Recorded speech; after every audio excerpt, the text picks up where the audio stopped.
Hello everyone, this video is about function stubs. So function stubs are always used with the incremental development. Let's say the programs always are typically written using incremental development. That means a small amount of code is written and tested, and then a small amount more is again written and tested, and so on. It goes on like this. So to assist with the incremental development process, we commonly introduce function stubs, which are function definitions whose statements have not been written yet. So let's see this through an example here. So first, we are going to start from here. Okay, I'll get into these three function definitions later. So first, the steps is supposed to get an input. So when I run the code, it's asking how many steps are you going to walk. Uh, So through this, let's say I will enter 1000 steps. So it's returning the number of fits, that is 3000. So how? So the steps to fit steps function, it's going to call this function definition up here. So okay, when you call this, automatically this part is invoked, and through this the fit is returned and provided to the fit output variable, and for the fit that much 3000 is being written into the output.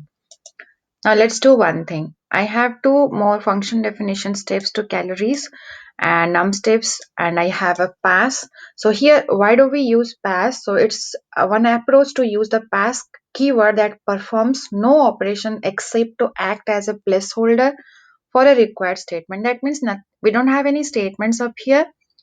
Rather, when I run the code, it shouldn't display me. Okay, so let me just show it to you.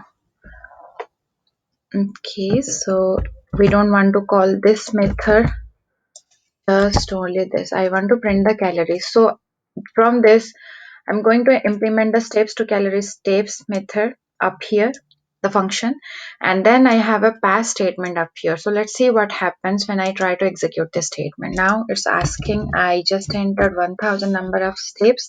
So rather than showing any error, as I have a pass statement up here, it's showing none. That means none of the statements are present here and none of them are getting executed. There is nothing to get executed. We are just getting past that method. If the user wants to develop it later, he can just take off the pass, delete it, and add the statements for this method up here. There is another version.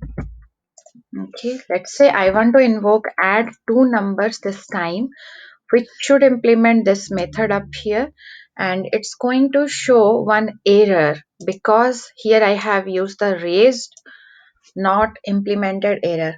So when we have this statement, it's supposed to generate one not implemented error through this statement. So let me just run the code and let's see what happens when I enter the number of steps like this. So because I have this statement, it's showing not implemented error. That means what? This method or function has not been implemented yet. So the user can just delete this statement and add the statements in here into this method.